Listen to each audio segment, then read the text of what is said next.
مجھے جو موضوع دیا گیا ہے وہ ہے تفکر کے حوالے سے، فکر کے حوالے سے، اور مجھ سے یہ پوچھا گیا کہ آپ ذرا سا یہ گفتگو کریں کہ کریٹیکل تھنکنگ کیا ہوتی ہے یا تنقیدی انداز فکر کیا ہوتا ہے۔ میرا خیال یہ ہے کہ آپ لوگ اپنے اپنے پس منظر کے ساتھ اپنے اپنے دائرے میں رہتے ہوئے تنقیدی طرز فکر کے بارے میں غور کر سکتے ہیں، اور بڑی گنجائش ہے اس بات کی کہ یہ جو کریٹیکل تھنکنگ ہے اس کو ہم اپنے اس دائرے میں رہتے ہوئے استعمال میں لائیں جس دائرے سے ہماری وابستگی ہے۔ میرا ایک مسلمان گھرانے سے تعلق ہے، اور سوشیالوجی یا عمرانیات کے مطالعے نے مجھے یہ بھی سکھایا کہ مختلف مذاہب کو سمجھنے کی بھی کوشش کرنی چاہیے، اور تقابل ادیان بھی ایک بہت اہم موضوع ہے جو بڑا مددگار ہوتا ہے یہ سمجھنے میں کہ مختلف مذاہب کے درمیان بنیادی تصورات کیا ہیں اور ان میں تنوع کی نوعیت کیا ہے۔ لیکن جہاں تک میں سمجھ سکا ہوں، تمام مذاہب کے اندر غور و فکر کی اہمیت کو نمایاں کیا گیا ہے، اور یہ تعلیم دی گئی ہے کہ آپ اپنے ذہن سے سوچیں، اپنی عقل کو استعمال کریں۔ میرے ذہن میں یہ تو کوئی الجھن نہیں ہے کہ کسی مذہبی فکر سے تعلق رکھنے والے شخص کو عقل سے کوئی مزاحمت ہوگی یا کوئی اس قسم کی پریشانی لاحق ہوگی کہ اگر ہم نے عقل کا استعمال کیا تو شاید ہمارے جو بنیادی معتقدات ہیں وہ متاثر ہوں۔ میرا خیال یہ ہے کہ مختلف معاشروں میں، اور خاص طور سے مسلم معاشرے کے بارے میں کہہ سکتا ہوں تاریخ کے ایک طالب علم کی حیثیت سے، کہ ہمارے ہاں جو بالعموم ایک جمود کا ذکر ہوتا ہے کہ ہمارے معاشرے پیچھے رہ گئے، مغرب بہت آگے چلا گیا، اس کا ایک بڑا سبب یہ بھی ہے کہ ہمارے ہاں فکری جمود کی صورت پیدا ہوئی پچھلے چند صدیوں میں، اور یہ خود ہماری فکری جمود جو ہے ہماری اپنی بنائی ہوئی بیماری نہ تھی، بلکہ یہ ہمارے جو استعمار سے تعلق کی صدیاں ہیں ان کا شاخسانہ ہے۔ ہمیں غور و فکر سے دور رکھا گیا، ہمیں راستے تلاش کرنے سے دور رکھا گیا، اور کوشش یہ کی گئی کہ بنے بنائے سانچے ہمارے معاشروں کو دے دیے جائیں، اور ان سانچوں ہی کے اندر ہماری نسلیں پروان چڑھتی رہیں، اور ہم کوئی نئی چیز اپنے طور پر نہیں سوچ سکے۔ 20ویں صدی میں جا کے خاصا اس کے اوپر پھر غور و فکر ہوا، اور ہمارے اہل دانش نے کہا کہ نہیں، ہمیں عقل کے ذریعے سے نئے راستے بھی استعمال کرنے چاہیے۔ میں خاص طور سے علامہ اقبال کا ذکر کروں گا کہ جن کی مشہور زمانہ خطبات مدراس ہیں، جو انگریزی کے 5 اور 6 خطبے ان کے ہیں، جو reconstruction of religious thought in Islam کے نام سے شائع ہوئے ہیں۔ اس میں اقبال کا ایک بہت اہم چیپٹر ہے جس کا عنوان ہے کانسیپٹ آف چینج ان اسلام۔ اسلام میں تبدیلی کا تصور، یعنی اسلام کے فکر میں تبدیلی نہیں، بلکہ جو فکر کے اندر تبدیلی ہوتی ہے انسانی معاشرے میں، اس کی طرف اسلام کا رویہ کیا ہے۔ اور اقبال نے بہت اہم بات یہ کہی کہ اسلام کے اندر ایک ان بلٹ میکنزم ہے، ایک ان بلٹ میکنزم ہے حالات سے مطابقت پیدا کرنے کے لیے اپنے فکر کے اندر جلا پیدا کرنے کی، اور اس کے لیے انہوں نے جس چیز کو جو وہیکل آف چینج قرار دیا ہے، جسے انہوں نے کہا کہ وہ میکنزم کیا ہے، وہ میکنزم ان کے خیال میں وہ تصور ہے جسے ہم اجتہاد کہتے ہیں، کہ اجتہاد کے ذریعے سے مسلم فکر کو آپ زمانے کے بدلتے ہوئے حالات کے تناظر میں اثر نو طے کر سکتے ہیں، اور یہ سماجی امور میں بھی ہو سکتا ہے، یہ عمرانی امور میں بھی ہو سکتا ہے، اقتصادی امور میں بھی ہو سکتا ہے، اور سیاسی امور میں بھی ہو سکتا ہے۔ اقبال نے خود بھی کچھ چیزوں کے بارے میں نئی طرح سے سوچنے کی طرح ڈالی، اور ان کے خیالات جو ہیں ان کی اس کتاب میں موجود ہے۔ سوال یہ ہے کہ یہ تنقیدی طرز فکر ہے کیا؟ پہلی بات تو جیسے میں نے عرض کی کہ عقل کو استعمال کرنے کا جو رجحان ہے یہ بنیادی چیز ہے تفکر کے تنقیدی ہونے کا۔ جب ہم عقل کو استعمال کرتے ہیں تو ہم سوال اٹھاتے ہیں، ہم چیزوں کو مسلمات کے طور پہ قبول نہیں کر لیتے، بلکہ ہماری کوشش یہ ہوتی ہے کہ جو بھی چیز ہمیں کہی جا رہی ہے، جو چیز بیان کی جا رہی ہے، اس چیز کے بارے میں ہم اپنے طور پہ بھی سوچیں، اپنی عقل کو بھی استعمال کر کے سوچیں۔ اور جب عقل کو استعمال کریں گے تو یا تو ہم اس چیز کی توثیق کر رہے ہوں گے، اور یا پھر ہمیں اشتباہ ہوگا، ہمیں شک ہوگا کہ یہ جو چیز ہے یہ شاید اس طرح سے نہیں ہے، اس کی کوئی اور تعبیر ہو سکتی ہے، کوئی اور اس کی تشکیل ہو سکتی ہے، اور پھر انسان کی کاوش یہ ہوتی ہے کہ وہ اس تعبیر اور تشکیل تک پہنچے۔ تو سوال کا اٹھایا جانا بہت اہم ہے۔ اس کا مطلب یہ ہے کہ ایک اچھا معاشرہ وہ ہے، ایک زندہ معاشرہ وہ ہے جو تقلید کی بجائے تنقید کی طرف مائل ہو۔ تقلید کا مطلب یہ ہوتا ہے کہ آپ ہر چیز کو آنکھیں بند کر کے قبول کر لیں، کہ جو ہمیں گھروں میں بتایا جا رہا ہے، جو ہمیں محلے میں بتایا جا رہا ہے، جو ہمارے سماجی رہنما جو ہیں وہ ہمیں بتا رہے ہیں، تو بس ہم اپنا ذہن استعمال نہ کریں بلکہ جو کچھ کہا جا رہا ہے اسے ویسے ہی قبول کر لیں۔ یہ ہے تقلید کا رویہ۔ جو معاشرے جو افراد تقلید کی طرف مائل ہوتے ہیں ان کے یہاں فکر جمود طاری ہوتا ہے، اور یہی تقلید کا رویہ اگر معاشرے کی سطح پر ہو تو معاشرے جمود کا شکار ہوتے چلے جاتے ہیں۔ خود نہ سوچنا، اب جب خود سوچتے ہیں تو ایک تنقیدی رویہ اجاگر ہوتا ہے۔ وہ تنقیدی رویہ بہت ضروری ہے حقائق کو بہت زیادہ سے بہتر طور پہ سمجھنے کے لیے، اور سچائی کو مزید گہرائی میں جا کے سمجھنے کے لیے۔ تنقید کا لازماً مطلب یہ نہیں ہے کہ جو چیز ہے وہ اس کو رد کر دیا جائے۔ تنقید کا مطلب یہ ہے کہ چیزوں کو سوالوں کی چھنی سے چھان کے نکالا جائے اور پھر طے کیا جائے کہ واقعی یہ بات درست ہے، یعنی توثیق کرنا بھی تنقیدی رویے کا ایک حصہ ہے۔ دوسری بات میں یہ کہوں گا کہ اس کے لیے بہت ضروری ہے کہ ہم چیزوں کو جو بھی ہم اپنے گرد و پیش میں دیکھ رہے ہیں ان کو ہو بہو تسلیم نہ کر لیں۔ کسی شاعر کا وہ شعر تھا کہ یہ توہم کا کارخانہ ہے یا وہی ہے جو اعتبار کیا، یعنی جو بتا دیا گیا اس پہ اعتبار کر لیا، اور دنیا کو توہم کا کارخانہ وہ اسی لحاظ سے قرار دیتا ہے۔ لیکن ہم سمجھتے ہیں کہ دنیا توہم کا کارخانہ نہیں ہے، یہ عقل و خرد کی دنیا ہے، غور و فکر کی دنیا ہے، اور اس دنیا میں انسان کا جو سفر آگے کی طرف ممکن ہوا ہے وہ اسی وجہ سے ہوا ہے کہ انسان نے کبھی ایک خطے میں، کبھی دوسرے خطے میں، یا سبھی خطوں میں کچھ نہ کچھ غور و فکر کیا ہے اور نئے راستے تلاش کیے ہیں۔ آپ نے وہ بھی سنا ہوگا کہ آئین نو سے ڈرنا، طرز کہن پہ اڑنا، منزل یہی کٹھن ہے قوموں کی زندگی میں۔ بات یہ ہے کہ جب ہم خوف کھانے لگیں نئی چیزوں سے اور نئی چیزوں سے ارتباط پیدا کرنے میں دشواری محسوس کر رہے ہوں، ہمارے جو کہیے کہ ایک مبینہ طور سے جو ہمارے مفروضات ہیں وہ ہمیں اتنے عزیز ہوں کہ ہم ان سے ٹس سے مس نہ کرنا چاہیں، تو پھر ہمیں زمانے سے خوف آنے لگتا ہے۔ لیکن اگر ہماری آنکھیں کھلی ہیں اور ہم عقل اور خرد کے ذریعے چیزوں کو جانچنے اور پرکھنے کی کوشش کر رہے ہیں تو ہمیں زمانے سے خوفزدہ نہیں ہونا چاہیے۔ ہمیں زمانے کی ہر نئی چیز کو ایک چیلنج کے طور پہ قبول کرنا چاہیے، اور اس چیلنج کا جواب اپنے تناظر میں، اپنی تاریخ کے تناظر میں، اپنے معاشرے کی روایات کے تناظر میں تلاش کرنا چاہیے۔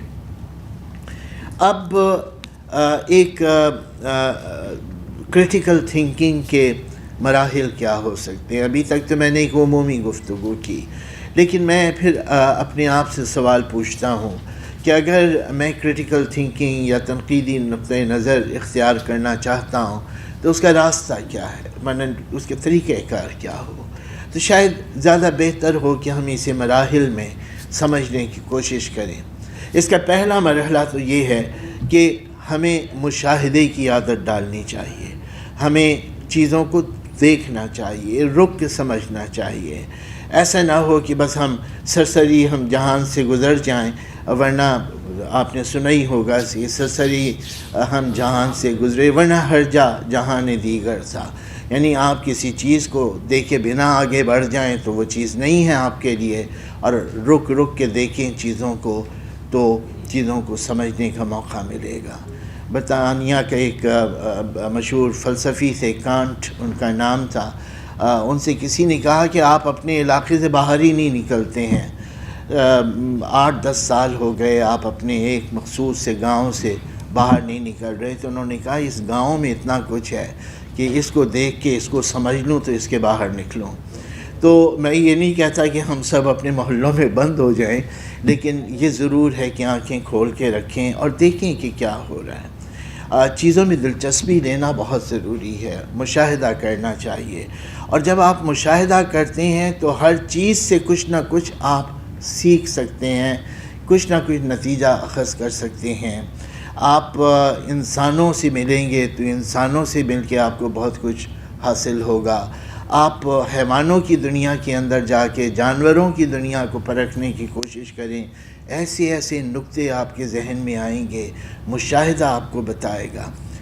ہم کبھی جانوروں کے بارے میں غور ہی نہیں کرتے. ڈاکٹر مبشر حسن جیل میں تھے تو انہوں نے کتاب لکھی رزم زندگی کے نام سے، اور میں پڑھ کے حیران ہوا کہ جیل میں ظاہر ہے مشاہدے کے لیے کچھ نہیں تھا. تو چڑیاں جو آتی تھیں اور آن کے وہ بیٹھتی تھیں اور چلی جاتی تھیں، اور پھر انہوں نے چڑیوں کا مشاہدہ کر کے ایک چیپٹر لکھ دیا. تو کس چیز سے کیا آپ اخذ کر سکتے ہیں؟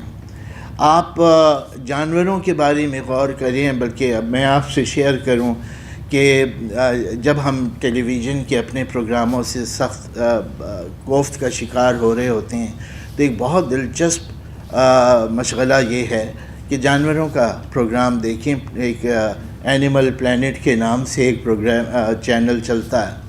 اینیمل پلانٹ اتنا ایجوکیٹو پروگرام ہے، اس کو دیکھ کے اندازہ ہوتا ہے کہ جانوروں کی کیا خصوصیات ہیں، یہ موسموں میں اپنی مکان کس طرح سے بدل لیتے ہیں.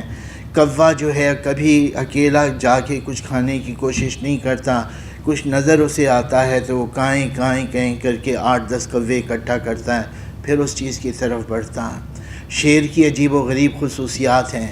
شیر کا پیٹ بھرا ہوا ہو تو وہ کبھی آپ پہ حملہ نہیں کرے گا. میں نے ایک سیمینار میں کہا کہ شیر کا پیٹ بھرا ہوتا ہے تو وہ کبھی دوسرے انسان کے اوپر حملہ نہیں کرے گا، اور انسان پیٹ بھرنے کے بعد کارروائی کے لیے نکلتا ہے. تو آپ دونوں کا فرق بھی دیکھ لیجئے. جانوروں کی دنیا اتنا کچھ ہمیں بتاتی ہے. بچوں کو غور سے دیکھیے، بچوں کی دنیا کو سمجھنے کی کوشش کیجئے. کتنے کچھ بچے ایجوکیٹو ہیں ہمارے لیے. ہمارے بچے جو ہیں وہ ہمارے استاد ہیں. اب ان کی دنیا، ان کی معلومات کے ذرائع ہم سے زیادہ ہیں. اور آپ یقین کریں، میں IBA میں لیکچر دے رہا ہوں، اور لیکچر دیتے ہوئے میں نے کہا کہ بھئی دیکھیے یہ جو ہسٹری فرام بلو کا اسکول آف تھاٹ ہے، یہ E.P. تھامسن ایک ہسٹورین تھے. انہوں نے ٹائمز لٹریری سپلیمنٹ میں ہسٹری فرام بلو کے نام سے ایک آرٹیکل لکھا. پتہ نہیں 1966 کا کوئی شمارہ تھا یا 1967 کا شمارہ تھا. یہ کہہ کے میں آگے بڑھا اور ایک بچی نے کہا، موبائل اس کے ہاتھ میں تھا، اس نے کہا سر 1966 کا شمارہ تھا. یعنی آپ دیکھیں کہ ہمارے بچوں کے ذرائع معلومات ہم سے بھی زیادہ ایڈوانسڈ ہیں. سو ہمیں ان کو نظر انداز نہیں کرنا. تو میری گزارش یہ ہے کہ عقل کا جو چیمبر ہے اسے آن کرنے کے لیے، اس کو ایکٹیویٹ کرنے کے لیے بڑی ضرورت ہے کہ ہم مشاہدے میں دلچسپی لیں اور چیزوں کو دیکھنا شروع کریں. دوسرا مرحلہ ہے تجزیے کا، انالیسس، کہ جو ہم دیکھیں اس کے سبب پہ غور کریں. ہم یہ جاننے کی کوشش کریں کہ ایسا کیوں ہوتا ہے. ایسا کیوں ہے کہ شیر پیٹ بھرا ہونے کے بعد جو ہے آسودہ ہو جاتا ہے، اور انسان پیٹ بھرے ہونے کے بعد آسودہ پھر بھی نہیں ہوتا. ہمارے لیے کتنا غور و فکر کا اس کے اندر سامان موجود ہے. ہم یہ دیکھیں کہ ہمارے بچے جو ہیں اپنے اسکول ٹیچر کی نقل کیوں کر رہے ہوتے ہیں، گھر میں آن کے چھوٹے چھوٹے کم سن بچے اسکول کیوں کھیل رہے ہوتے ہیں؟ یقیناً وہ اپنی استانی سے، اپنے استاد سے متاثر ہوئے ہیں، تو انہیں ایسا لگتا ہے کہ انہیں اب گھر میں ٹیچر بننا چاہیے. اور میں نے بچوں کو دیکھا ہے کہ وہ بستر کے اوپر تکیہ رکھ کے اس کو لیکچر دے رہے ہوتے ہیں، اس کو ڈانٹ رہے ہوتے ہیں. ایک سبق ہے ہمارے لیے، ہم اس مشاہدے کے بعد اس کا تجزیہ کر سکتے ہیں. تیسری اہم چیز یہ ہے، تیسرا اہم مرحلہ جسے ہم کہتے ہیں کہ چیزوں سے کچھ انفرنس کرنا، کچھ حاصل، کچھ اخذ کرنا، یا آپ سب تو اس لفظ سے اچھی طرح واقف ہوں گے، استنباط کرنا کسی چیز سے. کوئی چیز ہے جو تحریری شکل میں موجود ہے، وہ کسی قول کی شکل میں موجود ہے، آپ اس سے استنباط کر رہے ہیں اپنے تجزیے کو اجالنے کے لیے، اپنے تجزیے کو بہتر سے بہتر بنانے کے لیے. آپ نے فرض کیجئے کہ ابن خلدون کا کوئی قول پڑھا ہوا ہے، آپ نے سینٹ آگسٹین کا کوئی قول پڑھا ہوا ہے، اس سے استنباط کیجئے اور اپنے تجزیے کو مزید بہتر بنائیے. یہ بھی عقل کی ایکسرسائز ہے، یہ بھی عقل کا عمل ہے، یہ بھی تنقیدی فکر کو جلا دینے کا ایک ذریعہ ہے. پھر ایک اور چیز ہے کہ جو کچھ آپ کر رہے ہیں، مشاہدہ کر رہے ہیں، تجزیہ کر رہے ہیں، آپ نے استنباط بھی کر لیا، اسے اپنے تک نہ رکھیں، اسے اپنے تک محدود نہ رکھیں. اس سے آپ دوسرے کے ساتھ مکالمہ کریں، ڈائلاگ کریں، تبادلہ خیال بہت ہی عمدہ چیز ہے جس سے آپ کو اپنی رائے کی قدر و قیمت کا صحیح اندازہ ہوگا. کیونکہ جب آپ اظہار خیال کریں گے تو دوسرا اس کے اوپر اپنا تبصرہ کرے گا. اس تبصرے میں سے کوئی چیز آپ کے لیے قابل قبول ہوگی، کوئی چیز قابل قبول نہیں ہوگی. اس کا کوئی سوال آپ کو یہ سوچنے پہ مجبور کرے گا کہ میں نے جو نتیجہ اخذ کیا ہے یہ میں نے کچھ زیادہ اخذ کر لیا، اس میں مجھے توازن قائم کرنا چاہیے. تو دوسرے کے سوالات آپ کے لیے بہت اہم ہیں، جو تحقیق کی دنیا میں ایک اچھا رجحان ہے یا ایک اچھی روایت ہے. وہ یہ کہ وہ اپنی چیز کو خود تنقید کے لیے لوگوں کے سامنے رکھ دیتے ہیں. برطانیہ میں میرے جو سپروائزر تھے وہ ایک سوشیولوجسٹ تھے، اور برطانیہ کے بہت بڑے، مغربی دنیا کے بہت بڑے سوشیولوجسٹ تھے. جیفری ہاتھرن ان کا نام تھا. وہ کیا کرتے تھے کہ ایک مقالہ انہوں نے لکھا اور اس کے بعد اس کو فوٹو اسٹیٹ کر کے اس پہ لکھ دیتے تھے کہ ناٹ فار کوٹیشن، کہ آپ اس کو کہیں کوٹ نہ کریں، اور لائبریری میں رکھوا دیتے تھے. اور اگلے 6 مہینے وہ اپنے طالب علموں سے یہی کہتے تھے کلاس روم میں کہ میرا وہ مضمون کسی وقت دیکھ لینا، اس کے اوپر اپنی کوئی رائے دو. کیونکہ وہاں پہ یہ بڑا ایک احساس تھا کہ چھپنے کے بعد اگر کسی نے میری کمزوری اس میں پکڑی تو وہ زیادہ برا ہوگا. بہتر ہے کہ چھپنے سے پہلے اس کے اوپر اس کا امتحان ہو جائے، اور طالب علم جو ہیں وہ زیادہ فریش ذہن کے ساتھ، زیادہ تازہ ذہن کے ساتھ اسے پڑھیں گے. کچھ چیزیں وہ نہیں سمجھ رہے ہوں گے، کچھ چیزیں جب وہ آن کے استاد سے پوچھیں گے تو استاد کو موقع ملے گا یہ سوچنے کا کہ میں اس کو شاید کمیونیکیٹ نہیں کر سکا، میں خود تو سمجھ گیا، اس کو سمجھانے کے لائق نہیں ہوا کاغذ میں. دیکھیے، خود کسی چیز کو سمجھنا ایک عمل ہے اور وہی چیز دوسرے تک پہنچانا، کمیونیکیٹ کرنا ایک بالکل مختلف چیز ہے.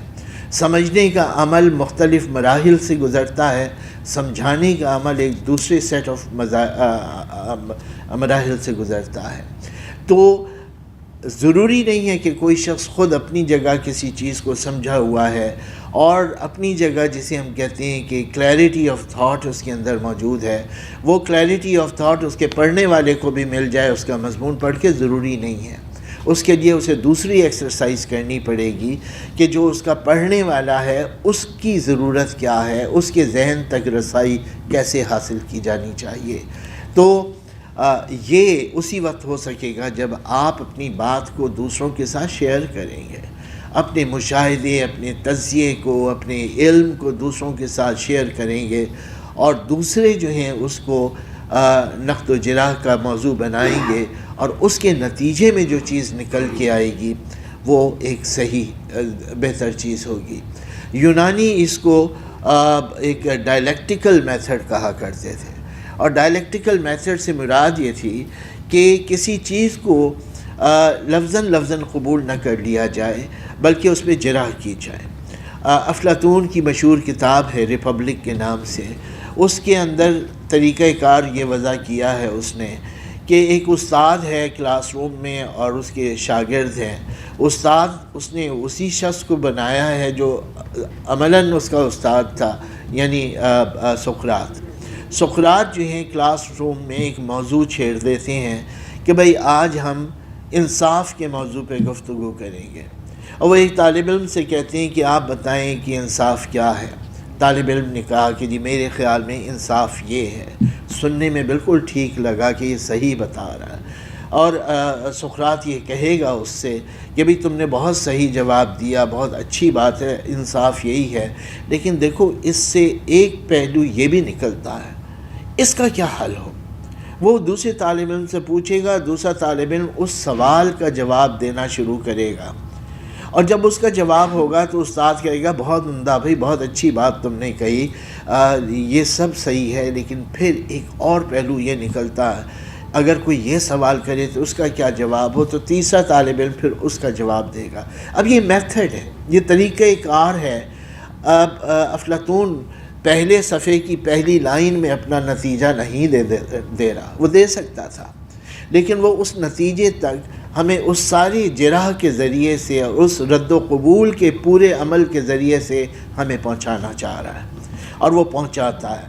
اس کا مطلب یہ ہے کہ کوئی بھی خیال زیادہ بہتر شکل اختیار کرتا ہے جب وہ سوال و جواب کی چھنی سے چھن کے باہر نکل رہا ہوتا ہے، جب وہ اس عمل سے گزرتا ہے۔ تو اس کا مطلب یہ ہے کہ کریٹیکل تھنکنگ حاصل کرنے کے لیے بہت ضروری ہے کہ ہم مشاہدے کے عمل سے گزریں، تجزیہ کریں، ہم اخذ و انضباط کے عمل سے گزریں، اور ہم مکالمہ کریں، ڈائلاگ کریں، اپنے خیالات کے بارے میں دوسروں کی رائے جاننے کی کوشش کریں، اور پھر آخر میں جا کے ہم اس لائق ہوں گے کہ ہم مسئلے کا حل نکال سکیں۔ اب میں نے یہ چاہا کہ ہم یہ بھی دیکھ لیں کہ اور تھوڑا سا نچلی سطح پر آئیں، یعنی ہم اس سے کہیں کہ بھئی ڈاکٹر صاحب آپ یہ بتائیں کہ ہم ایک کریٹیکل تھنکر بننا چاہتے ہیں، میں کریٹیکل تھنکر بننا چاہتا ہوں، تو مجھے کیا کرنا چاہیے، مجھ میں کیا ایبلٹیز ہونی چاہیے، کیا خصوصیات ہونی چاہیے۔ میں نے یہ تو عرض کر دیا کہ کریٹیکل تھنکنگ کیا ہے، یہ بھی عرض کر دیا کہ کریٹیکل تھنکنگ کے مراحل کیا ہو سکتے ہیں، لیکن خود میرے اندر کچھ ایسی افتاد ہونی چاہیے، افتاد طبع ہونی چاہیے، کوئی میرا مزاج ایسا ہونا چاہیے کہ میں کریٹیکل تھنکنگ کے لائق بن سکوں۔ اس کے لیے کیا ضروری ہے؟ پہلی چیز جو ضروری ہے فرد کے اندر وہ یہ کہ اس میں ایک جسے انگلش میں انکویزیٹیونیس کہتے ہیں، تجسس کا مادہ ہونا چاہیے۔ یہ تجسس کا مادہ بہت ضروری ہے کہ ہم چیزوں کے بارے میں جستجو کریں، جاننا چاہیں کہ یہ دنیا کیا ہے، یہ دنیا تشکیل کیسے ہو گئی ہے، فرد کیا ہے، فرد اور معاشرے میں رشتہ کیا ہے، اور اچھائیاں کیوں ہوتی ہیں معاشروں میں، افراد میں برائیاں کیوں ہوتی ہیں، نیکی کیا ہے اور بدی کیا ہے، چیزوں کے بارے میں تجسس۔ اس تجسس کے بغیر ہمارا ذہن آپریٹ نہیں کرنا شروع کرے گا۔ تو بہت ضروری ہے کہ جو بھی شخص کریٹیکل تھنکنگ پہ مائل ہو اس کے اندر تجسس کا مادہ، تجسس کا ایلیمنٹ ہونا چاہیے۔ اور خبر کے بہتر ذرائع کون سے ہو سکتے ہیں؟ خبریں جو ہیں، بلکہ میں یہ تھوڑا سا ایک عرض کروں کہ ایک زمانہ تھا کہ خبر کے ذرائع بہت محدود ہوا کرتے تھے، اور کچھ خبریں انسان کی جو وسائل تھے وہ اتنے محدود تھے کہ خبروں تک رسائی نہیں ہوتی تھی۔ پہلی جنگ عظیم جب شروع ہوئی تو برطانیہ کے اخباروں کے اندر 4-4 5-5 دن بعد خبر چھپتی تھی کہ میدان جنگ میں کیا ہو رہا ہے۔ اب آپ میدان جنگ کی تصویر خود دیکھ سکتے ہیں ٹیلی ویژن کے اوپر۔ تو اس زمانے میں کچھ خبروں تک رسائی کے ذرائع بڑے محدود تھے، خبریں جو ہیں بڑی محدود شکل میں ہمارے سامنے آتی تھیں۔ آپ نے علامہ اقبال کی مشہور نظم سنی ہوگی، فاطمہ بنت عبداللہ۔ ہندوستان کے اخبار الہلال میں 3 لائن کی خبر چھپی تھی، مولانا ابوالکلام آزاد اس کے ایڈیٹر تھے۔ 3 لائن کی خبر تھی کہ طرابلس کی جنگ میں ایک 11 سالہ بچی زخمیوں کو پانی پلاتے ہوئے شہید ہو گئی۔ دیٹ از اٹ، یہ خبر تھی۔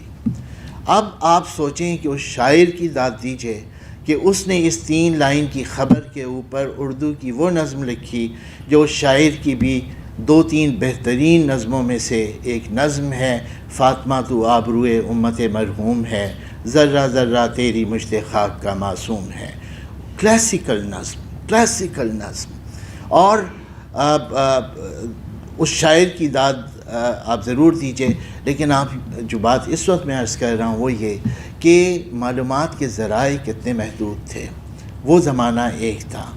دوسرا زمانہ یہ ہے کہ اس زمانے میں خبروں کی بہتات ہے۔ مجھے یاد ہے اب سے میں نے 10-15 سال پہلے ایک مضمون لکھا تھا، اس کا عنوان یہ تھا، خبروں پر جبر سے خبروں کے جبر تک۔ یعنی پہلے خبروں پر جبر ہوتا تھا، اب خبریں ہمارے اوپر جبر کرتی ہیں۔ ایک ٹی وی چینل پہ ایک بریکنگ نیوز چل رہی ہے، دوسرے پہ دوسری بریکنگ نیوز چل رہی ہے۔ اب خبروں کے نام سے وہ چیزیں ہم تک پہنچائی جا رہی ہیں جن میں خبریت ہی نہیں ہے، کوئی اس میں کوئی ایلیمنٹ آف نیوز ہی نہیں ہے، اسے بھی خبر کہہ کے ہمارے اوپر لادا جا رہا ہے۔ اس کا مطلب یہ ہے کہ ہمیں آج کی دنیا میں باخبر ہونے کے لیے بڑا محتاط بھی ہونا ہے۔ صرف خبروں کا شوق نہیں ہونا چاہیے، ہمیں یہ اہلیت بھی ہونی چاہیے کہ ہم یہ تفریق کر سکیں کہ کون سی خبر لائق اعتبار ہے اور کون سی لائق اعتبار نہیں ہے، کون سی خبر جو ہے وہ اس لائق ہے کہ ہم اس پر اپنا وقت صرف کریں اور کون سی ایسی ہے جس کو ہم نظر انداز کر دیں۔ تو یہ دوسری کوالٹی ہے ایک کریٹیکل تھنکر کے لیے کہ وہ خبروں سے معاملہ رکھے، باخبر رہے اس دنیا میں۔ تیسری اہم چیز یہ ہے کہ اس کے اندر تنقیدی نقطۂ نظر ہو اور وہ ایسے مواقع کی تلاش میں رہے جہاں اس کو اپنی عقل کو استعمال کرنے کا موقع ملے۔ یعنی ہر چیز ہمارے آس پاس جو ہو رہی ہے وہ ایسی نہیں ہے کہ ہم اس کے اوپر اپنا وقت ضائع کریں، لیکن ایسی چیزیں بھی بہتات میں ہیں جو متقاضی ہیں کہ ان کے بارے میں غور و فکر کیا جائے۔ ہم دیکھتے ہیں عام طور سے کہ کوئی بالکل ہی فضول قسم کی کوئی چیز ہے، وہاں لوگ کھڑے ہوئے اور دیکھ رہے ہیں، اور 20 لوگ اگر دیکھ رہے ہیں تو 20 اور اپنی اسکوٹریں روک کے وہاں وہ بھی آن کے مجمع میں کھڑے ہو جائیں گے، اور پھر کوئی دیکھے گا کہ یہ 50-60 لوگ کھڑے ہیں تو وہ اپنی گاڑی روک کے وہ بھی آن کے کھڑا، اور ہو رہا کچھ بھی نہیں ہے وہاں پہ۔ لیکن یہ کہ بہت کچھ ایسا ہے جو ہمارے پاس آس پاس ہوتا ہے، اس کے بارے میں ہمیں غور کرنا چاہیے، اور ایک متجسس ذہن، ایک کریٹیکل مائنڈ جو ہے اسے ہر وقت آمادہ رہنا چاہیے ان مواقع کو استعمال کرنے کا کہ جہاں غور و فکر کی امکانات پائے جاتے ہیں۔ ہم میں سے کتنے لوگ ہیں جنہوں نے چائنا میں پھیلنے والی وبا کے بارے میں غور و فکر کیا ہے؟ ہم میں کتنے لوگ ہیں جو یہ دیکھ رہے ہیں کہ ہمارے شہر کی اٹھان کس طرح سے ہو رہی ہے، اس شہر کی کیپیسٹی کیا ہے، اس شہر کے مسائل کس طرح بڑھ رہی ہیں، یہاں پہ آبادی کس طرح بڑھ رہی ہے۔ آخر ایسا کیوں ہے کہ پاکستان کے تمام شہروں سے لوگ ایک شہر ہی میں کیوں آ رہے ہیں، دوسرے شہروں کی طرف کیوں نہیں لوگ جاتے؟ تو یہ ساری چیزیں ہیں جن کے اوپر ہمیں غور کرنا چاہیے، اور یہ ہم اسی وقت کر پائیں گے جب ایک کریٹیکل مائنڈ ہمارے پاس ہوگا۔ پھر یہ کہ ہمیں ہمارے ذہن کو کشادہ ہونا چاہیے، ہمیں ایکسیپٹ کرنا چاہیے، ہمیں تنوعات کو قبول کرنے کے لیے تیار رہنا چاہیے، ہمیں اس بات کے لیے اپنے ذہن کو راضی کرنا چاہیے کہ دنیا میں سب ایک طرح کے لوگ نہیں ہیں، اور 7.5 ارب سے زیادہ کی آبادی دنیا کی ہو چکی، لیکن قدرت کا کمال دیکھیے کہ دنیا میں کوئی 2 انسان ایک جیسے نہیں ہیں، کوئی 2 انسان ایک جیسی پسند ناپسند نہیں رکھتے، کوئی 2 انسان ایک ذہن کے حامل نہیں ہیں، بلکہ تنوع کا یہ عالم ہے کہ ایک انسان آج جو ہے وہ ہو سکتا ہے کل وہ نہ ہو، اور کل جو ہے وہ ہو سکتا ہے پرسوں وہ نہ ہو۔ انسان کے اپنے خیالات بدلتے رہتے ہیں، اپنی ترجیحات بدلتی رہتی ہیں۔ تو ایک ایسی دنیا میں جہاں فرد کے اندر اتنی تبدیلیاں واقع ہو رہی ہیں، وہاں معاشرے کے اندر کوئی 2 لوگ ایک جیسے نہیں ہوں گے، تو ہم کیوں اس بات کے اوپر اصرار کریں کہ سب ہماری طرح سوچیں اور سب ہماری طرح سے چلیں پھریں، سب ہماری زبان بولیں اور ہماری طرح سے سوچیں۔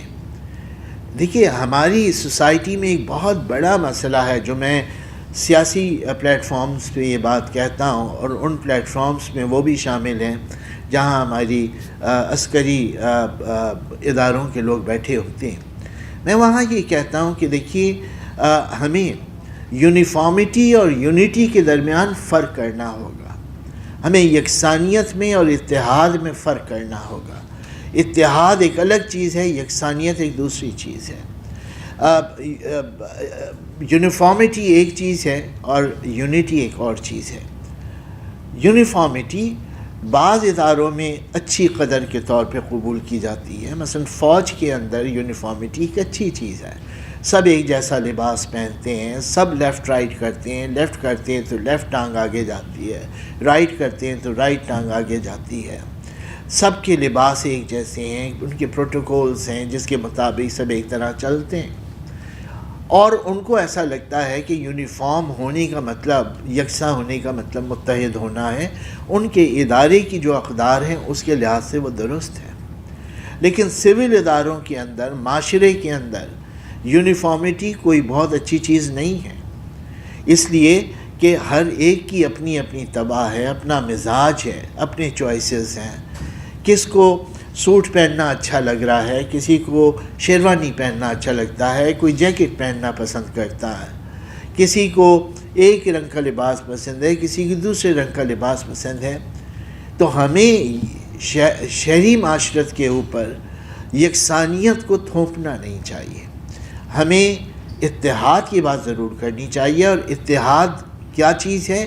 اتحاد ان تمام تنوعات کے درمیان سے مشترکات نکالنے کا نام ہے، to drive unity from diversity, کہ پہلے ڈائیورسٹی کو تسلیم کریں، اس کے بعد جو کامن چیزیں ہیں، یکساں چیزیں ہیں، ان کے اوپر ارتکاز فکر کریں، ان کے اوپر اتفاق رائے کریں۔ تو اگر ایسا ہے تو پھر مجھے بالکل نہیں زیب دے گا کہ میں یہ چاہوں کہ آپ بھی میری طرح لکھیں، میری طرح بولیں، میرا لباس پہنیں اور وہی سوچیں جو میں سوچتا ہوں۔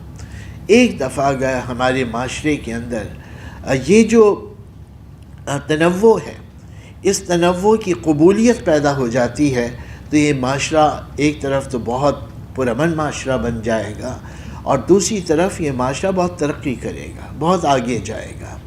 اور میں کہتا ہوں کہ تنوع کو صرف قبول کرنا ضروری نہیں ہے، تنوع میں دلچسپی لیجیے اور تنوع کو میں ریجوائز کریں، فخر کریں کہ ہم ایک ایسے معاشرے میں رہتے ہیں جہاں سندھی بھی بولی جاتی ہے، پنجابی بھی بولی جاتی ہے، جہاں پشتو اور براہوی بھی بولی جاتی ہے، جہاں سرائکی بولی جاتی ہے۔ یہ اتنا کلچرلی اور ثقافتی اعتبار سے اتنا متنوع معاشرہ ہے، جس میں پھر ارتباط کے امکانات بڑھ جاتے ہیں، اتفاق کے امکانات بڑھ جاتے ہیں، نئی چیزیں نکالنے کے امکانات بڑھ جاتے ہیں۔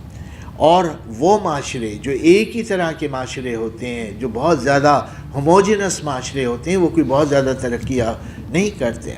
جن معاشروں کے اندر ڈائیورسٹی ہوتی ہے اور اس ڈائیورسٹی کی قبولیت ہوتی ہے، اور اس ڈائیورسٹی کو ریجوائز کرنے کا ایلیمنٹ موجود ہوتا ہے، اس پہ فخر کرنے کا ایلیمنٹ موجود ہوتا ہے، وہ معاشرے بہت آگے جاتے ہیں اور بہت ترقی کرتے ہیں۔ اور پھر یہ کہ ایک اور خصوصیت جو بہت ضروری ہے کریٹیکل تھنکر کے لیے، کہ اس کے اندر لچک ہونی چاہیے۔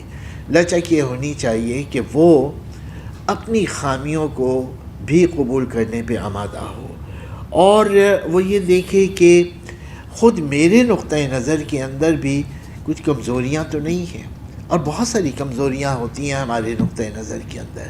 دیکھیں، ہم حالات کی پیداوار ہیں، ہم جن گھرانوں میں پروان چڑھتے ہیں، جن محلوں میں پروان چڑھتے ہیں، ان کے نقوش بڑے گہرے ہوتے ہیں۔ آگے جا کے زندگی میں ہمیں الجھنوں کا سامنا کرنا پڑتا ہے، کچھ سوال ہمارے ذہن میں پیدا ہوتے ہیں، اور ہمیں ایک کریٹیکل تھنکر کے لیے ضروری ہے کہ وہ اپنے آپ کو اس چیز کے لیے تیار کر چکا ہو کہ خود اس کے طرز فکر کے اندر اگر جھول ہے، کچھ خامیاں ہیں، تو وہ ان کی اصلاح کر سکے۔ کس قسم کی خامیاں ہوتی ہیں؟ بہت سامنے کی باتیں میں آپ سے عرض کر سکتا ہوں۔ ایک چیز ہوتی ہے، اسے کہتے ہیں انگریزی میں اسٹیریوٹائپنگ۔ اسٹیریوٹائپنگ یہ ہے کہ دوسروں کے بارے میں بس ایک خاکہ ذہن میں بنا لینا، یہ خاکہ بنا لینا کہ جی فلاں قوم بہت بزدل ہوتی ہے، یہ خاکہ بنا لینا کہ فلاں قوم بہت بہادر ہوتی ہے، یہ خاکہ بنا لینا کہ فلاں قوم جو ہے بہت مہمان نواز ہے۔ یہ اسٹیریوٹائپنگ ہے، یہ جنرلائزیشن ہے، اور یہ جنرلائزیشن اور یہ اسٹیریوٹائپنگ اہل سیاست بہت زیادہ کرتے ہیں۔ آپ کو میں بتاؤں کہ جب گلف وار ہو رہی تھی تو صدام حسین کو مغربی دنیا میں ان کے اخبارات نے پیش کیا ہٹلر کے طور پہ، تو صدام حسین کے چہرے کے اوپر کچھ وہ اس طرح سے کرتے تھے کہ آدھا چہرہ صدام حسین کا ہوتا تھا، آدھا چہرہ ہٹلر کا ہوتا تھا، کیونکہ ان کے لوگ ہٹلر کو جانتے تھے، ہٹلر کو پہچانتے تھے، انہوں نے ہٹلر کے عذاب سہے تھے، تو انہوں نے اسٹیریوٹائپ کیا، یعنی صدام حسین کو ہٹلر بنا کے پیش کیا اپنے لوگوں کے سامنے، اور اس کا ان کے سیاستدانوں کو فائدہ پہنچا، اور وہ جو کچھ بھی عراق میں کرنا چاہتے تھے وہ برطانیہ کی پارلیمنٹ کی مدد سے اور امریکہ کی کانگریس کی مدد سے وہ اپنی کارروائی کرنے میں کامیاب ہو گئے۔ یہ اسٹیریوٹائپنگ بڑی نقصان دہ ہوتی ہے۔ دیکھیے، ہر قوم کے اندر، ہر جمعیت کے اندر بڑے اچھے انسان بھی ہو سکتے ہیں، بہت برے انسان بھی ہو سکتے ہیں۔ آپ ہر مذہب کے ماننے والوں میں، مذہب کی بات نہیں کر رہا، ہر مذہب کے ماننے والوں میں اور ہر مسلک کے پیروکاروں میں بڑے اچھے لوگ بھی ہو سکتے ہیں، اور بہت سے اچھے لوگ نہیں بھی ہو سکتے۔ تو یہ جنرلائزیشن کرنا کہ فلاں جمعیت جو ہے وہ تمام و کمال اچھی ہے اور فلاں جمعیت تمام و کمال بری ہے، میرے خیال میں یہ مناسب نہیں ہے۔ ہم یہ دیکھ سکتے ہیں کہ کسی بھی ملک کے اندر شہریوں کی ایک تعداد ایک طرح سے سوچ سکتی ہے، دوسری تعداد دوسری طرح سے سوچ سکتی ہے۔ آج ہندوستان میں کتنا بڑا رن پڑا ہوا ہے، ان کی حکومت نے کچھ ایسے اقدامات کیے ہیں جو وہاں پہ زیادہ مقبول نہیں ہیں، لیکن آپ یہ دیکھیں کہ ان کے ملک کے اندر ان کے خلاف صرف مسلمان ہی احتجاج نہیں کر رہے، بلکہ ہندو اور سکھ بھی اس احتجاج میں شامل ہیں۔ کشمیر میں جو کچھ ہو رہا ہے اس کے خلاف ہندوستان کے ہندو بھی آواز بلند کر رہے ہیں اور سکھ بھی کر رہے ہیں۔ تو ایسا نہیں ہے کہ ایک طرح کے لوگ ایک طرف ہو جاتے ہیں اور دوسری طرح کے لوگ دوسری طرف ہو جاتے ہیں۔ سچائیاں ہر معاشرے میں موجود ہوتی ہیں اور برائیاں ہر معاشرے میں موجود ہوتی ہیں۔ اس چیز کو ہمیں ذہنی طور پہ قبول کرنا چاہیے کہ ہمیں اگر ہم کوئی اچھا کام کر رہے ہیں تو کسی بھی معاشرے کے اچھے لوگوں کو ہمیں اپنا حلیف سمجھنا چاہیے۔ اگر ہم یہ سمجھتے ہیں کہ ہم امن کی بات کر رہے ہیں اور ہمیں فرانس میں ایسے لوگ مل رہے ہیں جو امن کی بات کرتے ہیں تو وہ ہمارے حلیف ہیں۔ اگر جرمنی میں کوئی امن کی بات کرنے والے ہیں وہ ہمارے حلیف ہیں، اور اگر خود ہمارے ملک کے اندر ایسے لوگ موجود ہیں جو فتنہ و فساد کے علمبردار ہیں تو وہ ہمارے رفیق نہیں ہو سکتے، وہ ہمارے حلیف نہیں ہو سکتے۔ تو یہ اسٹیریوٹائپنگ جو ہے اس سے نجات حاصل کرنا اور جنرلائزیشن سے نجات حاصل کرنا بڑا ضروری ہے۔ اور آخر میں صرف یہ عرض کروں گا کہ یہ تمام مراحل جو ہیں ان سے گزر کر ہم معاشروں کی دوئی کو قبول کر کے، معاشروں کی جو تنوعات ہیں ان کو تسلیم کر کے، ہم اپنے ذہن کو اس راستے پر لے جا سکتے ہیں جسے راست فکری کا راستہ کہیں گے، جسے ایک صحیح سمت میں آگے بڑھنے کا راستہ کہیں گے.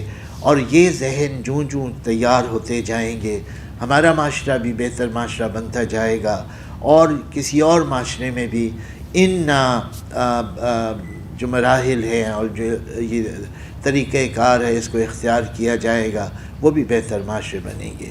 تو یہاں میں اپنی گفتگو ختم کروں گا، اور چاہوں گا کہ اگر آپ اظہار خیال کرنا چاہیں یا کوئی سوال کرنا چاہیں، اور اگر اس سوال کے جواب میرے پاس ہوگا تو میں عرض کروں گا. ڈاکٹر صاحب، آپ نے فرمایا کہ اچھے معاشرے جو ہیں تقلید کی بجائے تنقید کی طرف جاتے ہیں اور اس کو اپناتے ہیں، جبکہ جو ہے وہ ہم ابتداء اسلام سے یا جو ہم دیکھتے ہیں کہ وہ ہمیں اچھی چیزوں کو اپنانے کے لیے کہا گیا ہے اور ہم اپناتے بھی ہیں، چاہے وہ رسول خدا کی رسالت کے حوالے سے ہو، ان کی سیرت کے حوالے سے ہو، یا خلافہ کی اچھے جو ہے وہ حکومت اور ان کی اسلامی تعلیمات کے حوالے سے ہو. بس اس کو اپنانے کا حکم ہمیں اسلام دیتا ہے. اور جیسا کہ ابھی یہ پسند گلدستہ سجایا گیا ہے، تو اگر ہم اس کو اپناتے ہیں تو یہ بھی تقلید کہلائے گی.